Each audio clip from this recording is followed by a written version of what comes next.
Hello everyone, welcome to ACL classes Sirohi. आज हम सब 12वीं कक्षा का जो रिजल्ट आया था साइंस का, माध्यमिक शिक्षा बोर्ड राजस्थान अजमेर ने 18 मई को रात को 8 बजे माध्यमिक शिक्षा बोर्ड ने साइंस और कॉमर्स दोनों का रिजल्ट एक साथ घोषित किया था। एसीएल क्लासेस ने इतने सालों में जो रिजल्ट दिए हैं और उस रिजल्ट का फिर से एक बार ऐतिहासिक रिजल्ट हमको देखने को मिला। 2023 में फिर से एसीएल ने परचम लहराया है।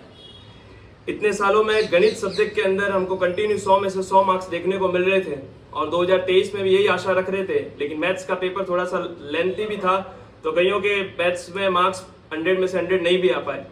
लेकिन उसमें एक स्टूडेंट हमारा ऐसा था, संजना आर्य, जिसने पूरे 100 में से 100 अंक अर्जित किए।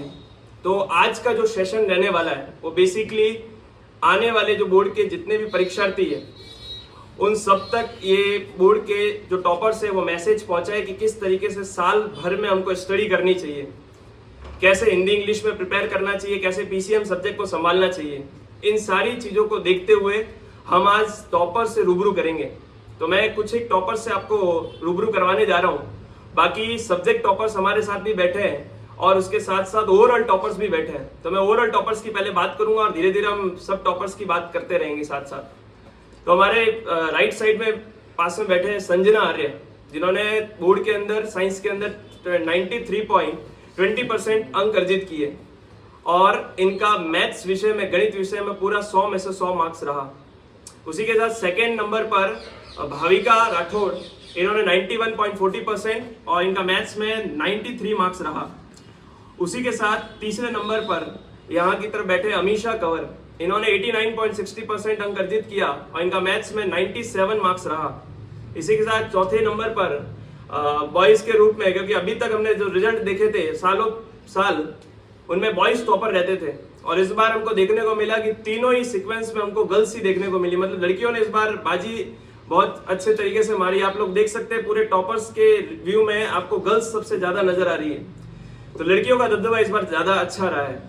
चौथे नंबर पर हमारे एक और टैलेंटेड स्टूडेंट चिराग सुथार, इन्होंने 84.80% अंक अर्जित किए और मैथ्स में इनका 98 मार्क्स रहा। इन्होंने जब पेपर अटेंड किया था तब बोल दिया था इन्होंने कि 100 में से 100 सर रहेगा, लेकिन कुछ ना कुछ टीचर्स का चेक करने का तरीका वगैरह या फिर कुछ ऐसा क्वेश्चन जो रह गया होगा उसकी वजह से कुछ मार्क्स हमको कट कर देखने को मिले, जैसे 98 मार्क्स इनका मैथ्स में रहा। उसी के साथ हमारे साथ में एक और स्टूडेंट 81.40% धीरज पटेल, इनका मैथ्स में जो मार्क्स रहा वो 92 मार्क्स रहा। इसी के साथ में एक और सब्जेक्ट टॉपर हमारे साथ है वैदिका सिंह, इनका 78.80% रहा, लेकिन मैथ्स में जो इनका मार्क्स है वो 95 नंबर रहा 100 में से। तो ऐसे कुछ स्टूडेंट्स हमारे साथ और बैठे जिनका हम समय समय पर अभी हम आपसे रूबरू करवाता रहूंगा। तो जो बोर्ड के टॉपर्स हैं, ये मैसेज स्पेशल उन स्टूडेंट्स के लिए जाएगा जो बोर्ड के अंदर 2024 की परीक्षा देने वाले हैं। उनको साल भर में किस तरीके से स्टडी करनी है उस चीज पे हम थोड़ा सा फोकस करेंगे। तो मैं सबसे पहले संजना आर्य से थोड़ा डिस्कस करूंगा कि इन्होंने 12वीं बोर्ड की तैयारी शुरुआत से कैसे की, किस महीने से स्टार्ट किया और उसने हिंदी इंग्लिश सब्जेक्ट को और पीसीएम सब्जेक्ट को किस तरीके से मैनेज करते हुए साल भर में 93.40% अंक तक पहुंचे और मैथ्स में पूरा 100 में से 100 रहा। तो मैं संजना से डिस्कस करूंगा।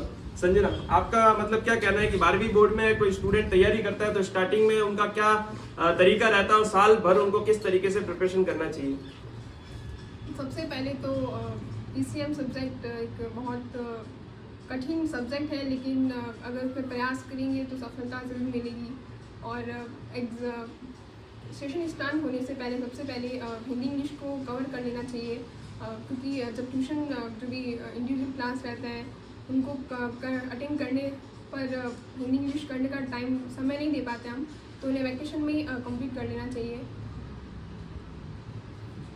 ओवरऑल आपका जो मैथ्स का जर्नी रहा साल भर में आपने एसीएल में स्टडी किया है, तो आपको विशेष क्या देखने को मिला कि एसीएल में आपने जो मैथ्स अटेंड किया और मैथ्स की तैयारी जो अभी 2024 के स्टूडेंट्स भी करेंगे उनको आप क्या मैसेज देना चाहेंगे?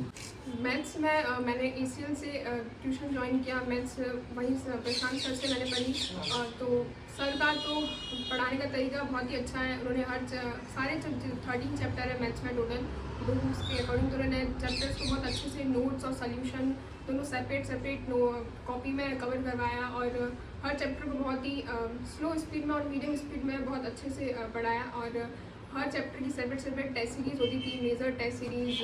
और सबसे इम्पॉर्टेंट बात जो कहीं आपको देखने को नहीं मिलेगी, एशियन में हर साल 3 प्री बोर्ड होती है और इस साल भी 3 प्री बोर्ड हुई। उसकी वजह से हमको बहुत एग्ज़ाम बोर्ड में हेल्प मिली, उसी से हमारा स्कोर हुआ। और बहुत से क्वेश्चन प्री बोर्ड में जितने क्वेश्चन है वो बोर्ड में सारे के सारे में मिले। ठीक है, संजना ने जो मैसेज दिया कि टेस्ट सीरीज का फायदा इनको बहुत अच्छे से मिला। तो मैं सेकंड टॉपर हमारा भाविका राठौड़ से बात करना चाहूंगा कि उनका किस तरीके से बोर्ड में जर्नी रहा, कि 11th में ये स्टूडेंट यहाँ पे नहीं थे और 12वीं में हमारे साथ कनेक्ट हुए, तो इनको किस तरीके से फायदा देखने को मिला ओवरऑल इनसे मैं पूछना चाहूंगा। भाविका। 11th के अंदर है ना, मैंने PCM सब्जेक्ट लिया था, पर मैथ्स के बारे में मुझे ज़्यादा नॉलेज नहीं था। और 11th के अंदर मैं दूसरे सर के पास ट्यूशन लाती थी वगैरह, पर है ना, और पर समझ में तो आता था, तो उतना कॉन्फिडेंस से समझ में एक्सप्लेनेशन नहीं होता था। मतलब ठीक है, हाँ, ज़्यादातर क्वेश्चन वगैरह डाउट बहुत रहते थे, ऊपर सर समझाते थे फिर भी वो क्लियर नहीं हो पाते थे। और सबसे कम मार्क्स मेरे है ना 11th के अंदर मैथ्स में रहते, तो सब्जेक्ट लेने के है ना बाद में ना मैं थोड़ा कॉन्फिडेंस भी कम हो गया था कि मैथ्स सब्जेक्ट लिया, उसमें हो नहीं पा रहा था क्योंकि अच्छे से कुछ समझ ही नहीं आ रहा था और पता भी नहीं चल रहा था। फिर मेरे फ्रेंड से मेरे को पता चला कि ACL के अंदर प्रशांत सर पढ़ाते हैं मैथ्स सब्जेक्ट, तो उस पर वो ACL ज्वाइन किया मैंने। उसके बाद ना सर है ना बहुत अच्छे से है ना सारे डाउट्स क्लियर करवाते हैं, पहले बेसिक से पढ़ाना स्टार्ट करवाते हैं, नोट्स और सॉल्यूशन अलग अलग बुक तैयार करवाते हैं हमारे, और टेस्ट सीरीज के लिए बहुत सारा फ़ायदा हुआ हमारा। भाविका से एक मैं बात करना चाहूंगा, आपका 11th में मार्क्स क्या रहा था ओवरऑल? आपने अभी बताया कि 11th में मेरे मार्क्स कम रह गए थे। मैथ्स के अंदर मेरे ओवरऑल 52 मार्क्स थे, जो तो सबसे आप कम। देख रहे हैं कि 100 में से 52 की जर्नी थी और सीधे बोर्ड में आते हुए 100 में से 93 मार्क्स देखने को मिले। तो स्टूडेंट्स से मैं एक ही कहूंगा कि 2024 में जो स्टूडेंट्स बैठेंगे कि आप बिल्कुल पिछले मार्क्स से बिल्कुल ना घबराए कि आपके मार्क्स कम है और अब मार्क्स कैसे मतलब आगे की तरफ बढ़ाए या 12वीं में मेरा स्कोर क्या रहेगा, तो ये पिछले मार्क्स पर डिपेंड नहीं करता है। तो स्टूडेंट आपको 12वीं में बहुत अच्छे तरीके से मेहनत करनी है, उसका रिजल्ट आपको दिख रहा है कि 52 से 93 मार्क्स जाना, और ये साक्षात आपको एक उदाहरण देखने को मिल रहा है। थर्ड टॉपर में 89.60%, इनका मैथ्स में 97 मार्क्स रहा। 3 मार्क्स सी इनका कैंसिल हुआ, वो भी पूछूंगा कि 3 मार्क्स कहाँ पर कट गया। तो मैं थोड़ा सा बात करूंगा मैं अमीशा से कि अमीशा आपका साल भर का जर्नी मैथ्स को लेकर क्या रहा, फिर हम अदर सब्जेक्ट पर भी थोड़ी बात करेंगे, लेकिन अभी फिलहाल हम मैथ्स सब्जेक्ट को लेकर बात कर रहे हैं। तो मैथ्स सब्जेक्ट से अमीशा आप क्या कहना चाहेंगे, मैसेज दे थोड़ा सा। सबसे पहले तो जो PCM सब्जेक्ट है तो वो मैं 11th में लेने का विचार नहीं था, मुझे बायो लेने का था। लेकिन सब परिवार वालों ने और जो मैंने जिनसे भी पूछा उन्होंने मुझे कहा कि मैथ्स में बहुत सारी वैकेंसीज भी है तो ये लेनी चाहिए। लेकिन मेरे बचपन से मैं कह सकती हूँ कि जो मैंने मैथ्स है वो मेरी बहुत कमज़ोर रही है, और फिर भी उस समय मैंने 11th में सोचा कि कोई नहीं मैं ले लेती हूँ मैथ्स सब्जेक्ट। और फिर उसके बाद में मैंने दिया, और मैं भी ट्यूशन दूसरी जगह जाती थी और वहाँ पे जाते थे, मुझे पता नहीं था कि मैथ्स में मतलब कि कैसे पढ़ाते हैं क्या करवाते हैं। लेकिन सब जो लोग थे वो सब ट्यूशन जाते थे, तो मैंने भी सोचा कि कोई नहीं मैं भी मैथ्स का ट्यूशन स्टार्ट कर दूँगी। कि जब मैथ्स का ट्यूशन स्टार्ट किया और वहाँ पर पढ़ने जाते थे तो मतलब कि ऐसे डाउट्स बहुत सारे रहते थे और मैं कह नहीं पाती थी उनसे कि मुझे ये समझ में नहीं आया, और मतलब कि ऐसा लगता था कि ये कैसे पूछूँ मैं सवाल, ये पूछने लायक ही नहीं है। तो इस वजह से कहीं ना कहीं मेरी मैथ्स में 11th में भी कमी रही है, और उस वजह से 11th में मेरे मार्क्स भी बहुत कम रहे थे। और फिर उसके बाद में जब 12th का बैच स्टार्ट हुआ तो उस समय मुझे पता नहीं था कि ACL ट्यूशन में मैथ्स पढ़ाते हैं प्रशांत सर। लेकिन उसके बाद में किसी फ्रेंड से पूछने के बाद में पता चला कि यहाँ पे मैथ्स का ट्यूशन करवाया जाता है। तो फिर मैंने ACL ज्वाइन किया, और मुझे सबसे पहले तो मेरी ऐसे सरप्राइज हुई कि मतलब कि मैथ्स ऐसे भी पढ़ी जाती है। यहाँ पर मतलब कि नोट्स है, टेस्ट सीरीज है, प्री बोर्ड है, और इसके सॉल्यूशन नोट्स अलग अलग करवा के। तो मतलब कि पहले तो मुझे ऐसे लगा कि ये कैसे किस तरीके से मैथ्स पढ़े, लेकिन जब सर ने पढ़ाया और जब मैंने मेरे मार्क्स देखे तो मुझे ऐसे लगा कि नहीं, हाँ मैथ्स को इस तरीके से भी पढ़ा जा सकता है। मैं हमेशा एक बात करूंगा, आपका ये मतलब कहीं ना कहीं 100 में से 100 आ सकता था, मतलब ये 3 मार्क्स की कमी कहाँ रही, थोड़ा सा आप मतलब ये बताए स्टूडेंट्स को कि का आपका पेपर छूट गया या फिर किस तरीके से कैसे रहा? नहीं, पेपर तो मेरा नहीं छूटा था, पेपर मैंने सारे क्वेश्चन अटेंड किए थे, लेकिन वो कुछ क्वेश्चन ऐसे थे जिसमें मैं कंफ्यूज हो गई थी, मुझे पता नहीं था कि किस तरीके से करना है। लेकिन फिर भी मैंने किया, और शायद उसमें कुछ गड़बड़ की वजह से मेरे नंबर कट गए। 3 मार्क्स ऐसा है कि तो छोटी सी मिस्टेक हो जाती है, उस समय एग्जामिनर भी देखता है कि छोटी सी मिस्टेक्स पे मार्क्स मतलब कट गया इनका 3 मार्क्स। तो फिर भी बहुत अच्छा स्कोर है अमीशा, 97 मार्क्स आपका रहा है। तो मैं नेक्स्ट टॉपर हमारे चिराग सुथार से बात करूंगा। उनका साल भर का जर्नी बहुत शानदार रहा, तीनों सब्जेक्ट की बात करें, पर उनका थोड़ा सा जब रिजल्ट देखा तब थोड़ा सा एक निराशा भी रही कि ये स्कोर और थोड़ा अच्छा हो सकता था। वैसे पीसीएम का मार्क्स बहुत बढ़िया था, लेकिन हिंदी इंग्लिश में थोड़ी कहीं ना कहीं कमी रह गई। तो मैं चिराग से बात करूंगा। पहले हम मैथ्स सब्जेक्ट के बारे में बात करते हैं कि चिराग का मैथ्स में 98 मार्क्स रहा, 2 मार्क्स ही इस स्टूडेंट के कटे से। तो मैं चिराग से जानना चाहूंगा कि चिराग आपका जो मार्क्स 2 नंबर कटे वो कैसे कटे, वो क्या हुआ आपका, और साल भर आपने मैथ्स को किस तरीके से पढ़ा, थोड़ा स्टूडेंट से शेयर करें। अगर मैं अपना पॉइंट ऑफ व्यू रखना चाहूँ तो मैं ये कहना चाहूँगा कि मैंने पूरे साल अपने सर से पूरे सीखा, नोट्स लिए, हर बार रिवीजन करता रहा और जितने भी टेस्ट सीरीज थे उसको अच्छे से सिंप्लीफाई करके उसको सॉल्व किया और उसके लिए मैंने हर बार तैयारी की। और जब टेस्ट का एग्ज़ाम हुआ बोर्ड का तो उसमें मैंने अपने पूरा 100% दे दिया, पर बाई चांस उसमें 98% हो गए। वो मेरे को इतना पता नहीं था कि भाई 98 आ जाएंगी, मेरे को लगा था कि 100 आ जाएंगी, भाई मैंने कोई मिस्टेक नहीं की और पूरा एकदम सॉल्व टिप टॉप किया था, पर बाई चांस अब 98 आ गए।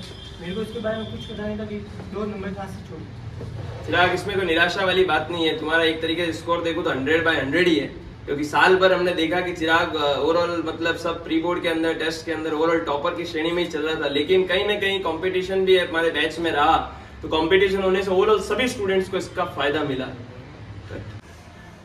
हमारे नेक्स्ट टॉपर वैदिका सिंह से बात करेंगे कि इन्होंने 12वीं के अंदर 78.80% अंक अर्जित किए, लेकिन इनका ओवरऑल मैथ्स में मार्क्स देखे तो 95 मार्क्स रहा, मतलब कुल मिला के 5 मार्क्स ही हमको कट कर देखने को मिले। तो इनका ओवरऑल मार्क्स कैसे बढ़ा, 95 नंबर कहाँ तक पहुंचे और 5 नंबर ही इनके कैंसिल हुए। तो एक बार मैं वैदिका से पूछना चाहूंगा कि आपका साल भर का जर्नी कैसा रहा, मैथ्स में एक बहुत अच्छा स्कोर आप अर्जित किए, तो आप स्टूडेंट से क्या शेयर करेंगे अपना मैसेज। जैसा कि मैं 11th में यहाँ ट्यूशन नहीं आती थी, मैं 12th में यहाँ पे आने लगी हूँ और सर के जैसे नोट्स देख के मुझे ऐसा लगा कि मैथ्स इतने सिंपल तरीके से भी पढ़ी जा सकती है। मैं मैथ्स के सर के जो नोट्स है वो देख के मैं मैथ्स में पूरे साल मेहनत की है मैंने, और जैसा हो सका मैंने वैसे मेहनत करी। नेक्स्ट स्टूडेंट प्रकाश माली से बात करूंगा। उन्होंने 79.20% अंक अर्जित किया और उनका मैथ्स में जो मार्क्स रहा वो 87 रहा। तो प्रकाश, आप क्या शेयर करेंगे मैसेज 12वीं बोर्ड 2024 में जो स्टूडेंट्स आ रहे हैं उनका आप अपना क्या मैसेज देंगे। अगर हम पीसीएम में पढ़ रहे हैं तो हमें बोर्ड एग्ज़ाम है 12th का, और तो हमें सिंसियरिटी के साथ पढ़ना चाहिए और हमें सभी सब्जेक्ट के बराबर पढ़ना चाहिए, सबको समान पढ़ना चाहिए, किसी में कम नहीं पढ़ना चाहिए। सबसे ज़्यादा हिंदी इंग्लिश और मैथ्स में स्कोरिंग सब्जेक्ट है तो इन पर ज़्यादा ध्यान देना चाहिए।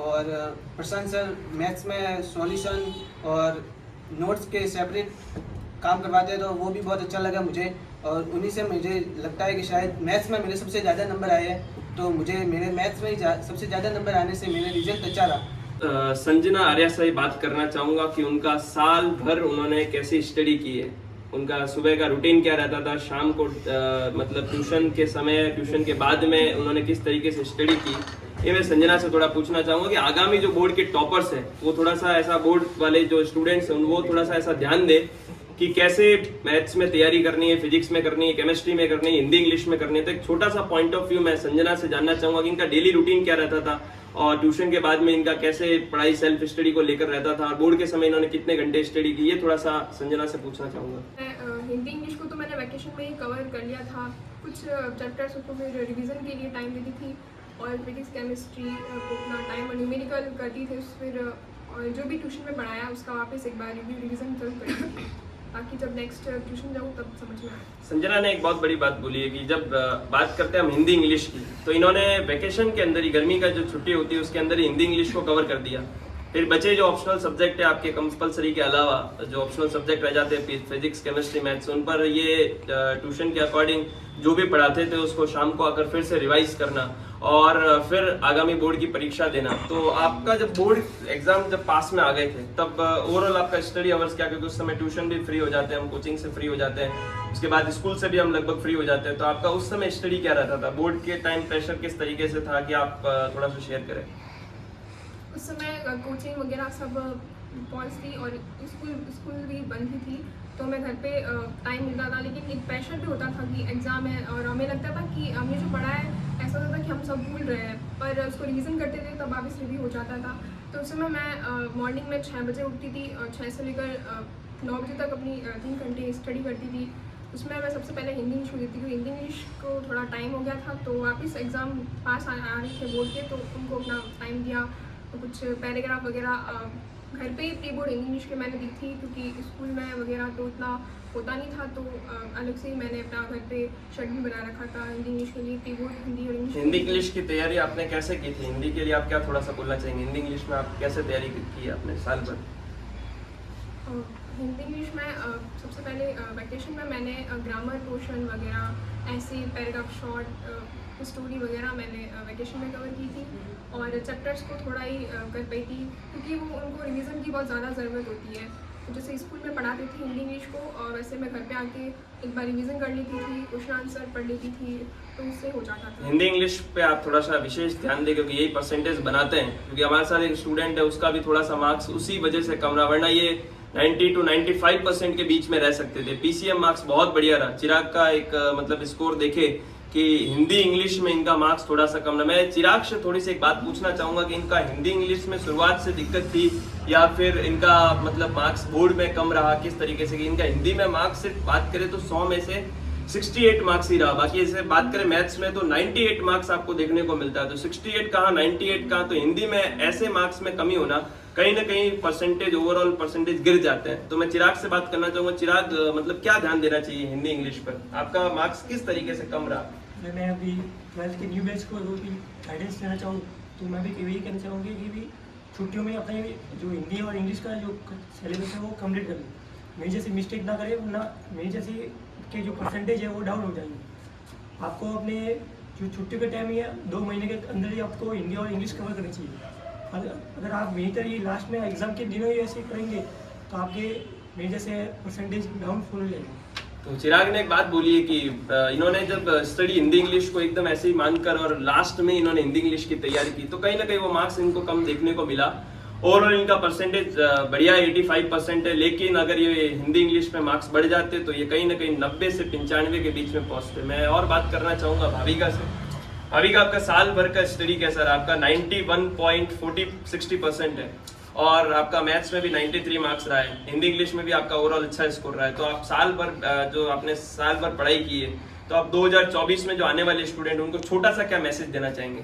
एक मैसेज थोड़ा सा हो जाए 2024 स्टूडेंट्स के लिए। सबसे पहले तो मैं कहना चाहूँगी कि है ना, जिनका है ना जिनका है ना साइंस सब्जेक्ट है, उन सबको है ना सारे सब्जेक्ट जो है 5 सब्जेक्ट उसका है ना नंबर का डिवाइडेशन जो है ना वो इक्वल है। तो ना 5 सब्जेक्ट को है ना बराबर सबको है ना टाइम देना बहुत ज़्यादा ज़रूरी है। ऐसे नहीं कि आप है ना पीसीएम या पीसीबी को ही लेके बैठ जाए। आप उनको हिंदी इंग्लिश के अंदर भी है ना बहुत ज़्यादा मेहनत करने की ज़रूरत है। हिंदी इंग्लिश ऐसे सब्जेक्ट है जिनको आप है ना जल्दी कवर भी कर सकते हैं। तो आप है ना वैकेशन के अंदर भी इनको है ना कवर कर सकते हैं, ताकि बाद में रिविज़न करके आपका है ना कोर्स जो है ना वो ज़्यादा है ना कंप्लीट हो सके, ताकि पूरे साल आपको है ना सिर्फ है ना अपनी 3 सब्जेक्ट पर ही है ना मेहनत करनी पड़ेगी। तो भाविका ने बात की कि जो हिंदी इंग्लिश और सब कैसे सब्जेक्ट को मैनेज करना है। तो मैं अमीशा से बात करना चाहूँगा कि अमीशा, आपने साल भर जो पढ़ाई की, तो साल भर पढ़ाई में आपका 89.60% था। आपका एक्सपेक्टेशन जरूर थोड़ा ज़्यादा हो सकता था, लेकिन आपका मैथ्स में मार्क्स भी 97 रहा। तो साल भर आपकी जो तैयारी थी, वो छोटा सा मैसेज आप 2024 स्टूडेंट्स के लिए क्या देना चाहेंगे? उनको क्या ध्यान रखना चाहिए? सबसे पहले तो मैं को जिसके मतलब कि पीसीएम या पीसीबी सब्जेक्ट है, तो बात की हिंदी इंग्लिश की, तो वो तो सबसे पहले आपको कवर करना ही चाहिए। वैसे मेरी हिंदी में 95 रहा है, क्योंकि हिंदी में मैंने कहीं ना कहीं वैकेशन में तैयारी कर ली थी, और इंग्लिश में मेरी तैयारी नहीं हो पाई थी, क्योंकि मुझे ग्रामर या इसका मतलब कि कुछ पता नहीं था कि किस तरीके से होंगे और किस तरीके से हमारा सिलेबस रहेगा। और उसी तरीके से मैंने सब में तैयारी की।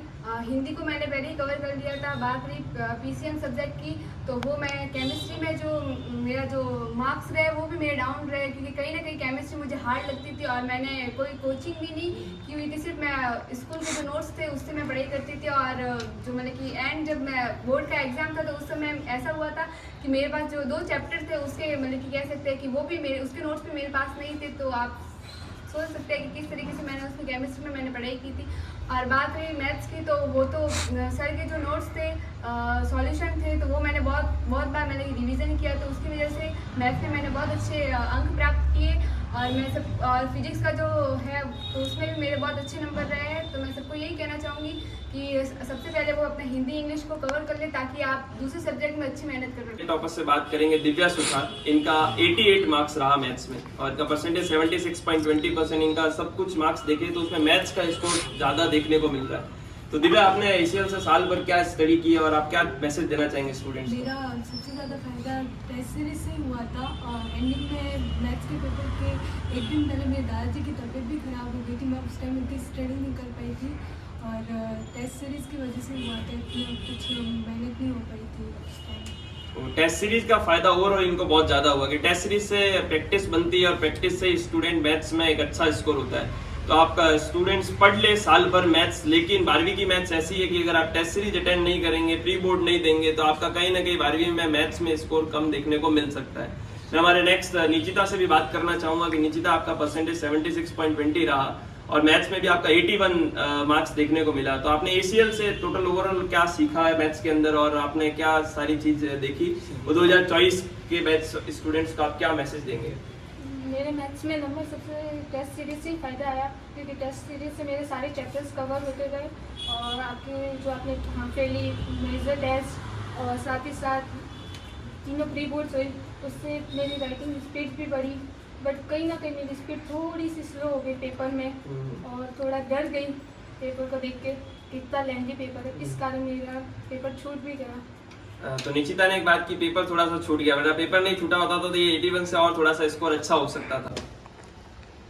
तो हमारे नेक्स्ट टॉपर से बात करेंगे धीरज पटेल। ये एक ऐसे स्टूडेंट्स थे जो क्लास के अंदर हमको देखने के हम सबको एक हंसी का माहौल क्रिएट कर देते थे। अगर थोड़ा सा डिप्रेस हो रहा है कोई स्टूडेंट तो एक ऐसा कुछ जोक कर दिया या फिर कुछ ऐसी चीज कर दी जिससे स्टूडेंट 2-2, 3-3 घंटे की ट्यूशन जाकर भी आया, फिर इतने साल मतलब पूरा दिन का जो लोड है वो पूरा एक धीरज एक नाम का स्टूडेंट है वो कवर कर देता था पूरा। तो मैं धीरज से थोड़ी बात करना, और इन्होंने पूरा साल पर बिल्कुल विदाउट टेंशन, जो स्टूडेंट कुछ लोग का काफी टेंशन ले लेते तो उस वजह से मार्क्स भी कम हो जाते हैं मैथ्स में भी या फिर किसी और सब्जेक्ट में भी, या ओवरऑल परसेंटेज डाउन हो जाता है। इन्होंने साल भर बहुत फ्रीली स्टडी की है।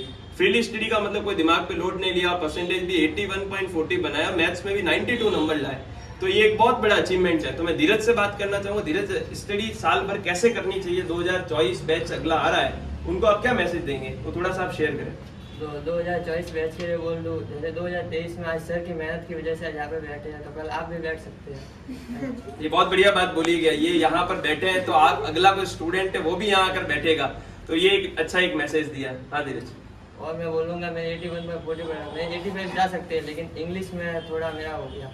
वैसे इंग्लिश में क्या कमी रही आपकी, मतलब क्या देखने को मिली? वैसे मेरा इंग्लिश में 80 में से 43 आया। 80 में से 43 मार्क्स आए। मैंने इंग्लिश आज तक पढ़ी नहीं, जैसे एग्जाम के 10 दिन पहले हाथ में लिया और खाली प्रश्न उत्तर ग्रामर मुझसे कवर ही नहीं हुई, जैसे प्रश्न उत्तर के ही मुझे 43। ये स्टूडेंट देखो बहुत एक बड़ी बात है, आप हिंदी इंग्लिश को बहुत नॉर्मल समझते हैं और हिंदी इंग्लिश को नॉर्मल समझने के बाद 10 दिन पहले पढ़ते हैं, 15 दिन पहले पढ़ते हैं, तो ओवरऑल मार्क्स परसेंटेज भी डाउन होता है। और इनका मैथ्स में भले ही अच्छा मार्क्स है, लेकिन हिंदी इंग्लिश में अगर वो मार्क्स मैथ्स का वैसा रहता तो कहीं ना कहीं ये ओवरऑल स्कोर बहुत अच्छे तरीके से बढ़ जाता। धीरज, आपने साल पर जो स्टडी की मैथ्स में आपके 92 मार्क्स है, वो 92 मार्क्स आपने कैसे अचीव किए, क्या आपको फायदा देखने को मिला, ये थोड़ा सा शेयर करें। सबसे पहले तो सबने बताया कि आप प्री बोर्ड होती थी और जैसे ही मैं और बताता हूँ, जैसे ही एक चैप्टर खत्म हुआ मैथ का तो उसके दूसरे दिन टेस्ट होता था। ऐसे टोटल 13 टेस्ट भी हुए और 3 प्री बोर्ड भी हुए, इससे हमको फायदा भी मिला। तो धीरज को टेस्ट सीरीज का फायदा मिला क्योंकि टेस्ट सीरीज से स्टूडेंट प्रैक्टिस में एक अच्छी स्पीड बनाता है, पेपर भी अच्छे से पहले से देख रखा होता है उसने कि किस टाइप का पैटर्न आएगा, क्या ब्लूप्रिंट रहेगी। तो ये एक बहुत इंपॉर्टेंट चीज है। आप सिर्फ साल भर मैथ्स पढ़ रहे हैं, सवाल लगा रहे हैं, लास्ट में आपको पेपर का पैटर्न नहीं पता, प्रैक्टिस नहीं बनी हुई, तो ओवरऑल आपका जब मैथ्स का पेपर आएगा जिस दिन आपको खुद पता लगेगा कि थोड़ा सा और अच्छी स्पीड हो सकती थी और पेपर अच्छे से मैनेज किया जा सकता था। हमारे साथ कुछ स्टूडेंट्स ऐसे भी हैं जो सब्जेक्ट टॉपर्स रहे हैं। मैं बात करना चाहूँगा भूमिका सुथार से, उन्होंने मैथ्स में 81 मार्क्स अर्जित किया। तो भूमिका, आपने साल भर जो है स्टडी किया है, वहाँ पर आपको टेस्ट सीरीज का क्या फायदा मिला? क्योंकि अपने यहाँ पर मैथ्स को लेकर सब्जेक्ट तो टोटल कंप्लीट होता ही था, लेकिन उसके साथ साथ टेस्ट सीरीज भी रहती थी। कंटिन्यू हमने चैप्टर वाइज भी टेस्ट किए, मेजर टेस्ट भी किए और साथ में प्री बोर्ड भी किए। तो आपको उसमें क्या फायदा देखने को मिला और आपका मैथ्स में मार्क्स और बढ़ सकता था या कैसे आपका मार्क्स कहाँ कट देखने को मिला, वो थोड़ा सा शेयर करें स्टूडेंट से। मैथ्स में टेस्ट सीरीज से हमें बहुत फ़ायदे मिले क्योंकि टेस्ट सीरीज होने से मतलब हमारी प्रैक्टिस बनी रही है।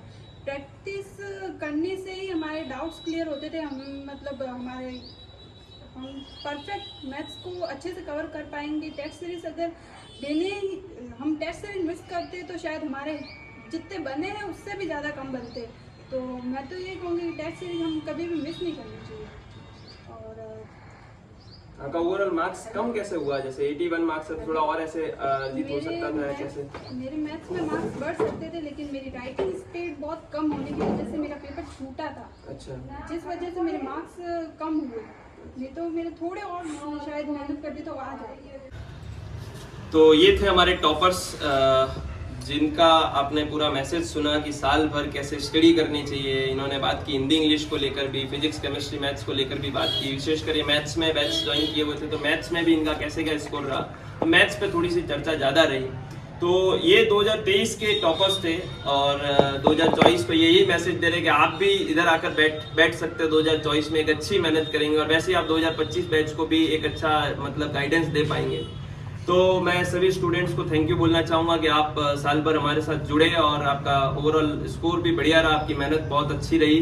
तो मैं आगामी जो भी स्टूडेंट्स हमारे 12वीं बोर्ड 2024 में आने वाले हैं, मैं उन सभी को एक ही बात बोलूँगा कि जो भी इन्होंने बात की है कि हिंदी, इंग्लिश और मैथ्स, इन पर थोड़ा ज़्यादा विशेष ध्यान दिया जाए, क्योंकि ये 80-80 मार्क्स के 3 पेपर्स होते हैं। 240 मार्क्स 500 में से ये 3 सब्जेक्ट ही कवर करते हैं। इसमें कोई प्रैक्टिकल एग्जाम नहीं है, सिर्फ थ्योरेटिकल आपको बोर्ड में जाकर सीधा वही अटेंड करना है। तो इस चीज़ का एक विशेष आपको ध्यान देना चाहिए। हमारे बैच 2024 के भी प्रारंभ हो चुके हैं। अगर आपको स्टूडेंट अभी तक एडमिशन नहीं ले पाया है तो वो भी एडमिशन जल्द से जल्द करा दे कि बाद में स्टूडेंट ज्वाइन करता है तो उसका सिलेबस बाकी रह जाता है। तो इस चीज़ को यहीं पर समाप्त करेंगे हम और हम फिर से मिलेंगे। Thank you so much.